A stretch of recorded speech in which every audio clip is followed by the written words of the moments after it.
And the materialist challenges the Buddha. First he says, "Oh, I assume then that pain and pleasure haven't invaded your mind and remained." And the Buddha said, "Ever since I left home to go out into the forest, neither pain nor pleasure have invaded the mind and remained." The materialist goes on to say, well, maybe that's because you never experienced any great pain or pleasure. This becomes the setting for one of the Buddha's longest biographical accounts of his quest for awakening. It shows that he went through a lot of intense pain through his self-torture, and he also experienced intense pleasure.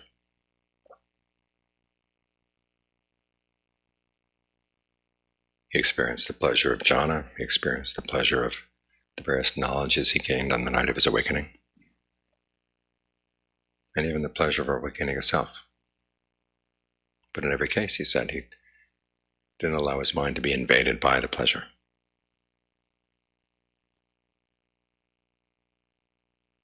The two qualities go hand in hand. If you're the sort of person who gets easily invaded by pleasure, then pain is going to invade very easily as well. You've got to learn how to train your mind to be resistant to these things, but it's not a matter of avoiding them. The practice will involve pain. There'll be physical pain. Sitting here, your legs go numb.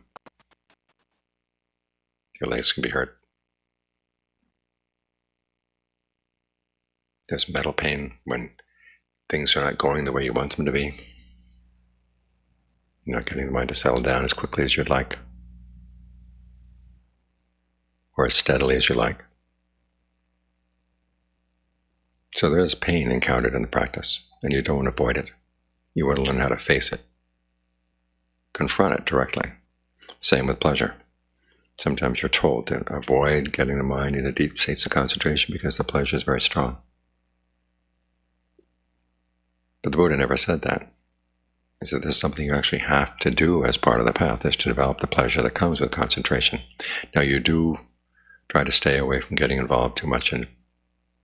sensory pleasures, and those pleasures of sight, sound, smells, taste, tactile sensations.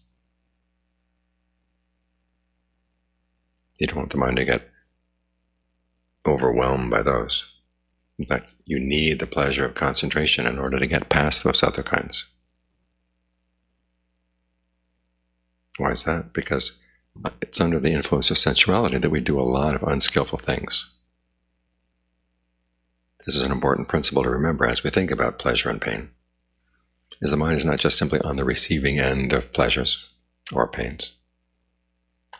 It actually does things under the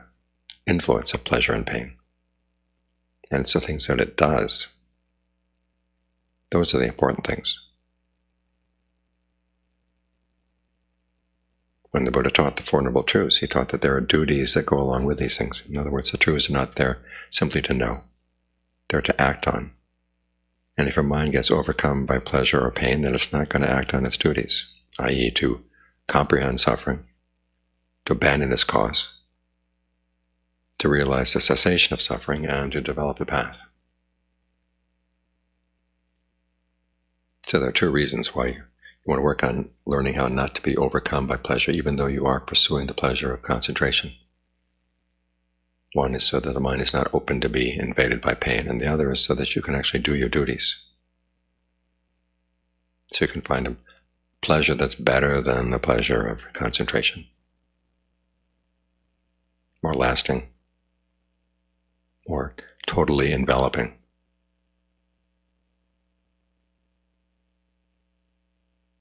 So we work on the pleasure of concentration as a means. And John Lee has an interesting statement. He says we should regard pleasure and pain as words that we speak in jest. For most of us, pleasure and pain are really serious matters. But to grow up, to be mature about pleasure and pain, we have to learn how to go beyond them and see that there are things that we can use. You can use the pain of, the mental pain of realizing that you have a goal that you haven't attained yet, to spur yourself on, to want to practice even more. When you see that your mind is not in the state that you'd like it to be, you don't just sit there and wallow in self-pity or cast around and start casting aspersions on other people, you realize there's work to be done. And so you try to find the strength inside to do it. So the pleasure of simply being miserable is nothing you develop, but the pain of being miserable is nothing you just sit there and do. You develop the pain of the realization that there's work to be done, but you can do it. And it's through then that you find the pleasure that comes from the practice. Once the pleasure comes, you learn how to develop it. In some cases, the mind settles down, the pleasure is rather mild. In other cases, it can be really strong. Part of this will depend on how hungry the mind has been up to that point. Some people complain that when they first get the mind into strong concentration, it's really intense. The rapture is very strong. And then after a while, it's not so strong anymore. What's like the difference between drinking a glass of water after you've just come out of the desert for a week without any water, or drinking a glass of water when you had a glass of water just a little while ago? The impact on the body, the impact on the mind is going to be very different.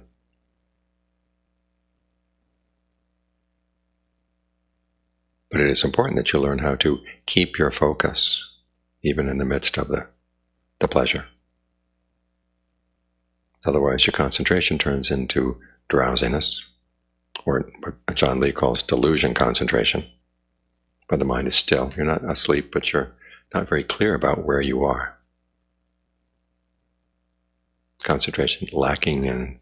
mindfulness and alertness. So that's what you've got to watch out for as the pleasure begins to grow. But again, the important point is that you don't avoid the pleasure. You actively cultivate it. You learn how to be a connoisseur of the pleasure, learning to appreciate how really nice it can be to breathe with a sense of fullness in the body. How refreshing that can be, because you're going to need that appreciation to deal with your thoughts of sensuality. Recording in progress. So appreciate the breath. Savor the breath. As the Buddha says, when the mind settles down, indulge in it. But it has to be an indulgence where there's also part of the mind that's separate from the pain, that stays with the breath, stays with the cause, separate from the pleasure. The mind stays with the breath, despite the pleasure. Lets the pleasure do its work.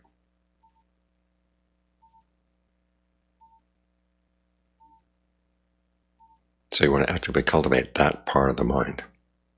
that can be with the pleasure and be with intense pleasure, not be overwhelmed by it. Because that's when you get to use the pleasure well. You get to do your duties with regard to the path. Because the pleasure of concentration does make you more sensitive to levels of stress that you would have overlooked otherwise. For a person who's lived in a lot of pain and a lot of unhappiness, even a little bit of pleasure seems wonderful. But if you've learned how to develop a pleasure that's higher than that, and you look back at that little bit of pleasure you had before and you realize that there's stress there. That's what you want to see. That's how you come to comprehend suffering, is by getting more sensitive. It's strange. We're trying to develop almost a resistance to the pleasure so that we're not overcome by it, but at the same time we want to be very sensitive to it. It's a very balanced state of mind that you're trying to develop. Sensitive but tough. Sensitive but resilient. Actively working at pleasure but not being overcome by it. And a large part of the skill of meditation comes from achieving that balance. So you can get the full benefits of the pleasure. You learn how to use it properly.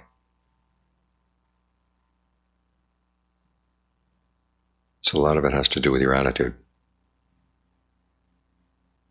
In the beginning, it's very easy to get very hungry for the pleasure and get very attached to it.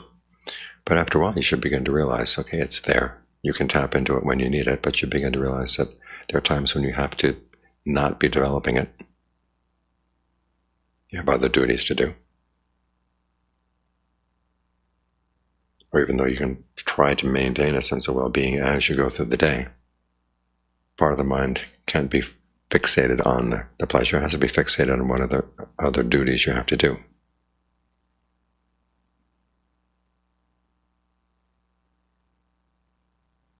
This way you become mature about pleasure, mature about pain. You begin to see that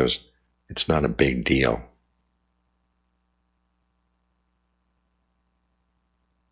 That's when you grow up.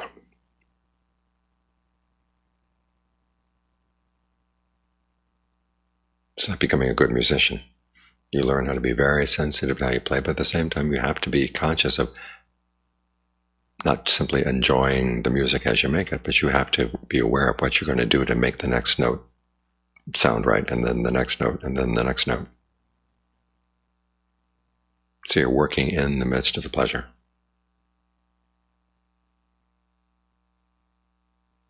When you can do that, that's when the path begins to come together. Insight working together with the stillness, discernment working together with concentration. Because these are not radically separate things. They require a special balance, but they have to work together if you're going to get the best results. Discernment without concentration lacks a lot of power. Concentration without discernment goes nowhere. It just sits there. It's when you can get the two of them working together that the meditation will have power and make progress. So don't be afraid of the pleasure of jhana. Learn how to actively pursue it. But remind yourself it's not an end in and of itself. It's a means to an end. Make sure you have that part of the mind that's not invaded by it. That's not overwhelmed by it.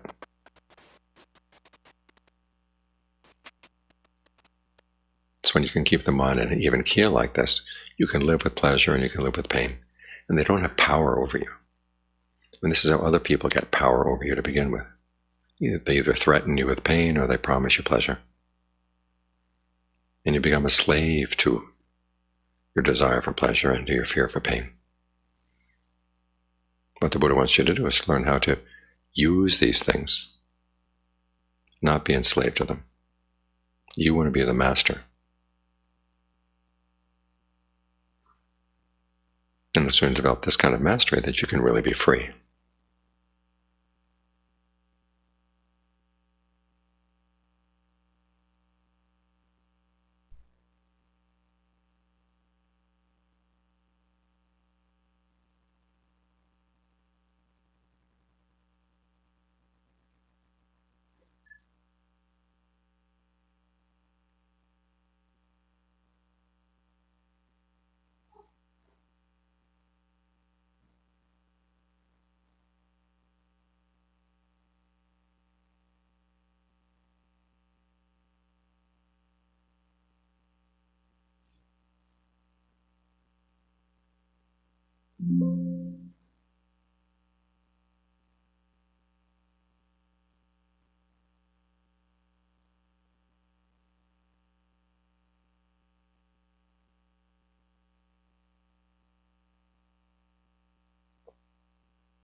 ใจของเราให้อยู่ในปัจจุบันเพราะงานที่เราต้องทำก็ต้องทำในปัจจุบันก็ดูแลจิตใจว่าเจตนาของเราเป็นยังไงบ้างในขณะนี้เราตั้งเจตนาไว้เราจะสร้างความดีความดีมีหลายอย่างแต่วันนี้จะสร้างความดีก็ให้ใจของเราสงบมันดียังไงใจสงบก็รู้จักตัวเองได้ปรับปรุงตัวเองได้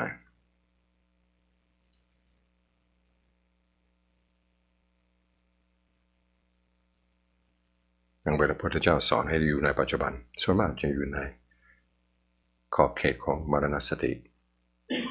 ระลึกถึงความตายเป็นอารมณ์แต่ไม่ใช่เอาความตายอย่างเดียวเป็นอารมณ์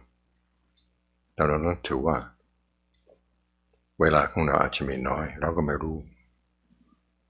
เพราะฉะนั้นเราจะขี้เกียจก็ไม่ได้ปล่อยปละละเลยก็ไม่ได้จะสร้างความดีก็ต้องสร้างตอนนี้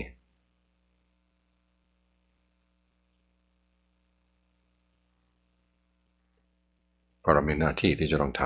ำก็ท่านบอกว่าเวลาตายนั้นไม่ใช่ตายแล้วก็หมดไปพอจิตใจอยู่ในร่างกายไม่ได้แล้วก็จะหาที่ใหม่ตามตัณหาจะพาไปท่านบอกว่าเหมือนกับว่าไฟกำลังไหม้บ้านหลังหนึ่งไปลมพัดมาไฟมันก็เลยอาศัยลมนั้นไปเด็ดถึงบ้านอีกหลังหนึ่ง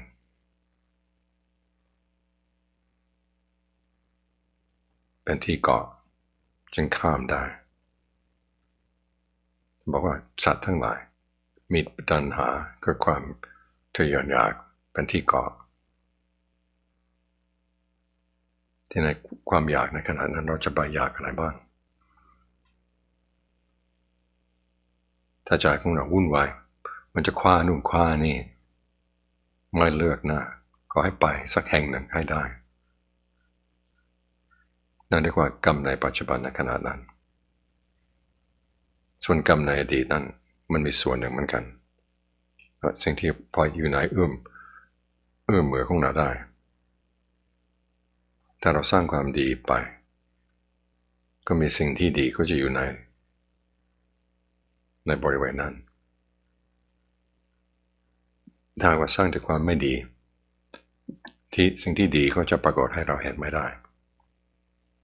เพราะฉะนั้นต้องอบรมจิตใจของเราสองอย่างคือหนึ่งสร้างแต่ความดีไว้สองอบรมจิตใจให้เข้าใจในเรื่องของตัณหา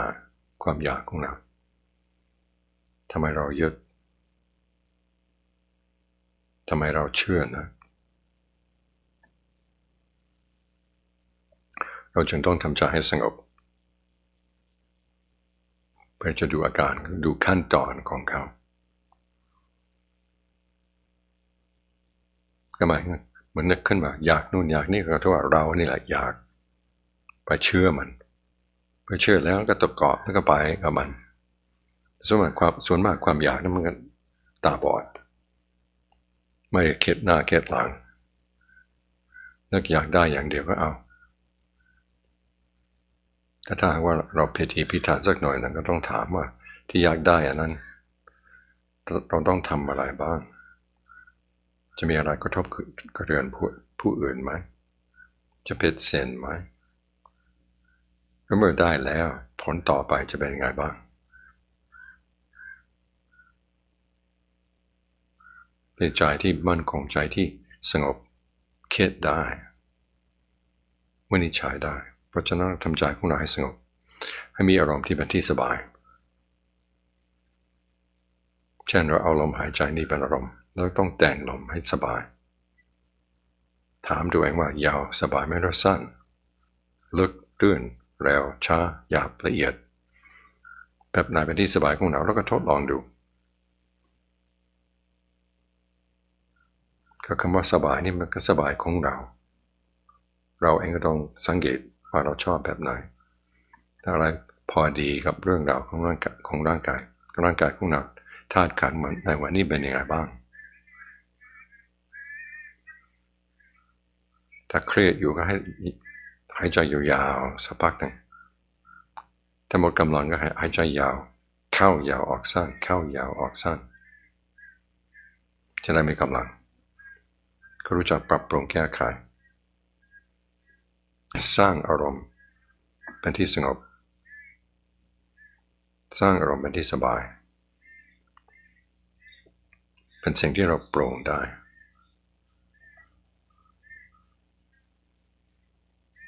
เหมือนเราปรุงอาหารเริ่มแรกแล้วก็ดูตามเป็นตำรา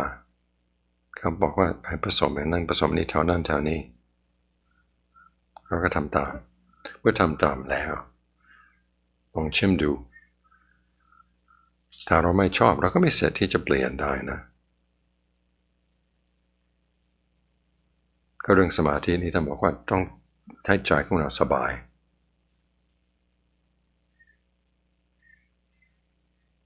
เราจึงจะรับประโยชน์ได้เต็มที่แต่คำว่าสบายนี่ต้องมีสติคอยรักษาตัวด้วยมีแต่ความสบายอย่างเดียวไม่มีสติมันก็หลงเข้าไปในนั้นอีกแช่อยู่ในนั้นอารมณ์ที่เป็นพื้นฐานก็หายไปแต่ความรู้ที่เราต้องการก็ไม่ได้มันเบลอไปหมดเพราะฉะนั้นความสบายเกิดขึ้นมาอย่าลืมลมให้นึกขยายความรู้สึกให้มันทั่วตัว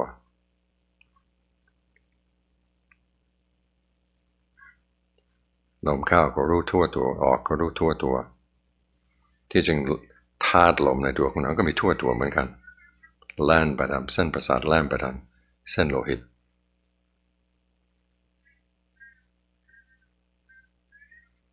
จากหัวไปถึงเท้าจากกลางตัวไปถึงทุกขุมขนต้องรับรู้ลมของเรา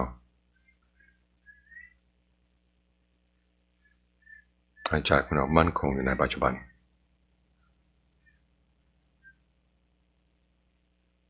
เมื่อมั่นคงดีแล้วอะไรที่จะเกิดขึ้นมาเราก็รู้แต่ไม่จำเป็นที่จะหลงไปตามที่หลงไปตามนั้นเพราะเผลอเพราะปัญญาของเรายังไม่รอบตัวเหมือนเราสร้างรอบบ้านของเราบางช่วงก็สร้างเข้มแข็งแน่นหนาแต่บางช่วงทิ้งไว้ไม่ได้สร้าง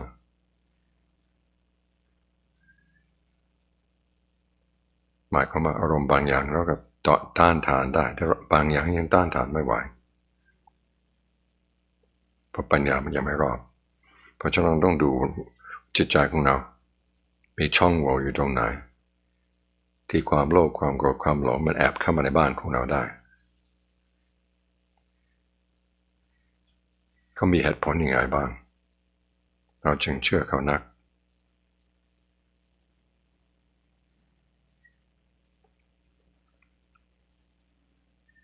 ถ้าเราตอบเขาได้จนเขายอมแต่ละข้อเหมือนเราไปติดกระดานอีกแผ่นหนึ่งในรั้วของเราสักวันหนึ่งก็ต้องมีรอบจนไม่มีช่องโหว่เลย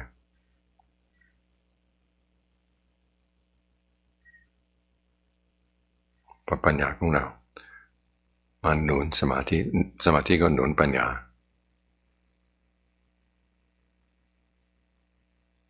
เราจะได้เข้าใจเรื่องตัณหาทั้งหลายแล้วก็ความอยากที่อยากจะโลภอยากจะโกรธอยากจะหลง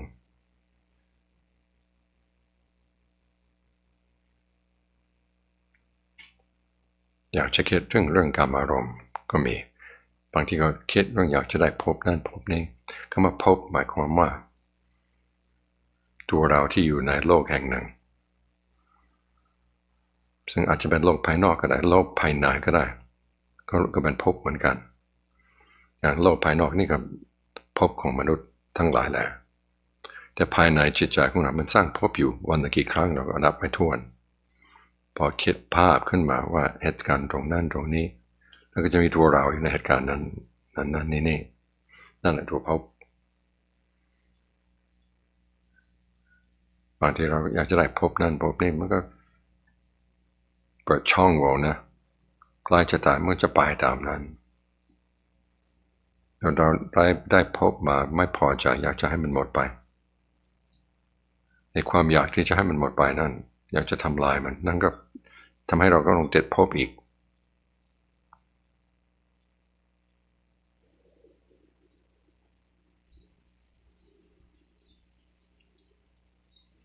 นี่พบขอโทษที่นี่เป็นตัวตัณหาที่จะต้องทำให้เราทุกข์และที่จะต้านทานได้ต้องสร้างภพอีกอย่างหนึ่งก็ภพของสมาธิก็เราอยู่กับลมหายใจเนี่ยแต่ว่าลมหายใจ ที่อยู่ทั่วร่างกายนี่เป็นโลกของเราในขณะนี้โลกอื่นเราไม่ต้องไปสนใจมีเรากำหนดลมก็เรียกว่าพบเหมือนกันแต่มันพบในทางที่จะแก้พบทางอื่น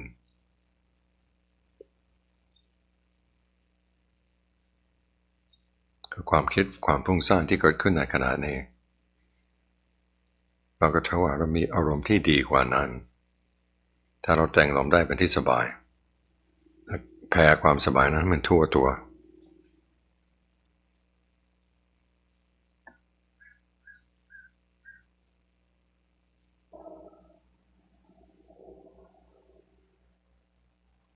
เมื่อเรามีอารมณ์ที่ดีแล้วเรื่องอะไรจะเอาอารมณ์อื่นเข้ามา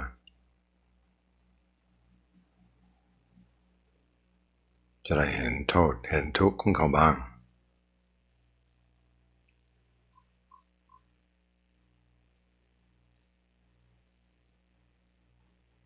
สักวันก็ต้องหันมาดูโทษทุกข์ของอารมณ์ที่เป็นสมาธิเช่นกันแต่ว่าในระหว่างนี้รักษาอารมณ์นั้นไว้ก่อนเราจะใช้เป็นที่ตั้งที่จะต่อสู้กับอารมณ์ที่เป็นอกุศล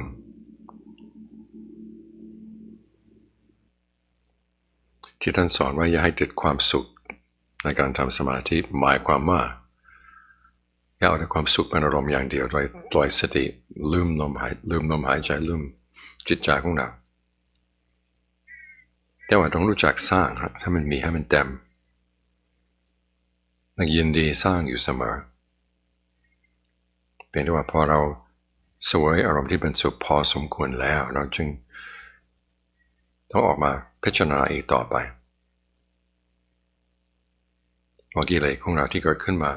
ก็มีรสอร่อยตรงไหนว่าทำไมเราจำชอบเขานักแล้วก็มีโทษตรงไหนมาเทียบกันดูจนมันเกิดเบื่อหน่ายเกิดคลายราคะในทำงานแบบนี้ก็ต้องใช้ความคิดเหมือนกันจะเอาความสุขลูกเดียวมันได้พักอยู่แต่ปัญญายังไม่รอบ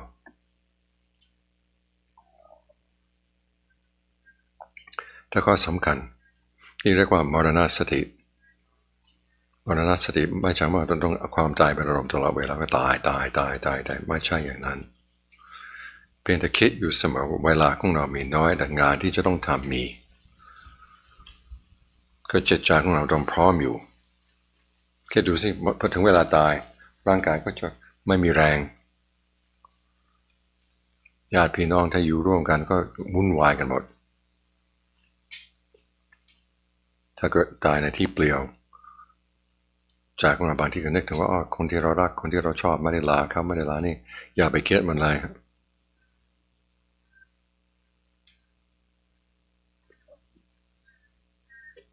ต้องฝึกสติของเราไว้ให้ดีเพราะว่าถึงเวลาเหรอเราก็รู้วิธีที่จะแก้ไขเป็นปัญหาทั้งหลายแหละก็กระแสของตัณหาที่จะปรากฏขึ้นมาเราอย่าไปแล่นกับมันเขาจะแล่นไปถึงไหนแต่เราไม่ต้องไปตามเขา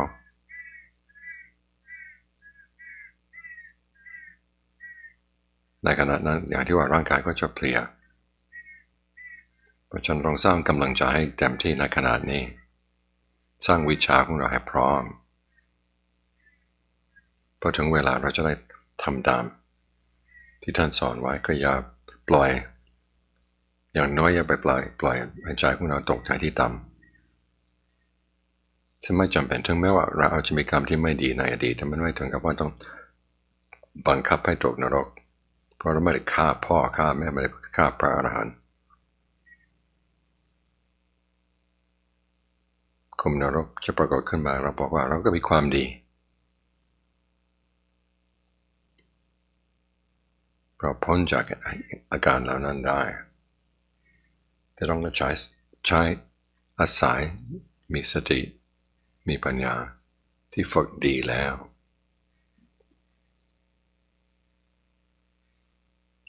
เราจะฝึกตอนไหนเราต้องฝึกตอนนี้แหละเพราะเวลาของเรามันเลยไม่รู้เท่าไหร่แต่ที่เราหายใจเข้าครั้งนี้ยังรู้อยู่เรามีโอกาสที่จะสร้างความดีในขณะนี้หายใจออกก็ยังสร้างความดีได้อยู่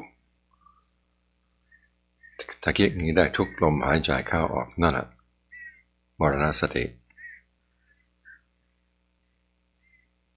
ก็เตรียมเพื่อตายแต่ไม่ได้เอาความตายเป็นอารมณ์นะเอาความดีที่เราจะสร้างขึ้นมาให้เป็นอารมณ์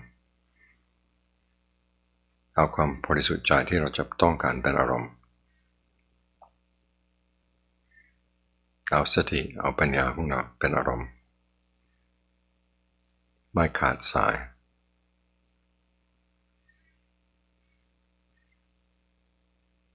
ถ้าทำอย่างนี้ได้อย่างที่ท่านบอกว่าเราความตายเป็นอารมณ์เราระลึกถึงความตายถ้าระลึกเป็นจะถึงอมตะธรรมก็ธรรมที่ไม่ตายก็ถ้าพูดง่ายๆก็ระลึกถึงมรรคแต่ก็สร้างมรรคของเราให้มันครบบริบูรณ์เรามีหน้าที่ในทางธรรมแล้วก็ทำตามหน้าที่ทุกลมหายใจเข้าออก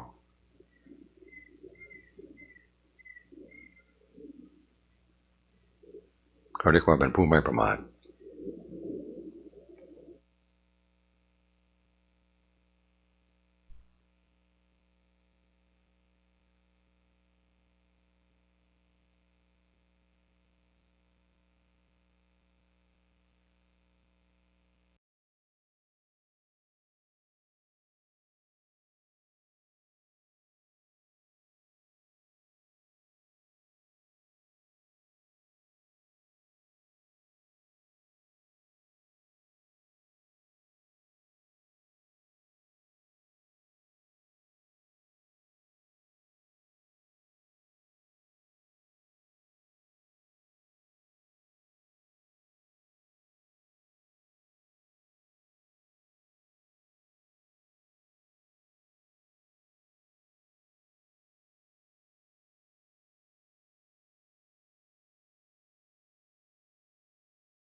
ก่อนที่จะออกจากภาวนาขอให้สรรพสัตว์ทั้งหลายมีความสงบสุขทั่วหน้ากันเถิดส่วนผลบุญกุศลที่เราได้สร้างมาถ้ามีใครอนุโมทนาเราก็ยินดียกให้เขาหมด Before we leave meditation, spread thoughts of goodwill to all beings in all directions. Think of whatever sense of peace and well-being you felt during this meditation session and dedicate it to others. Remember that the world would be a much better place if we all had true peace and happiness in our hearts.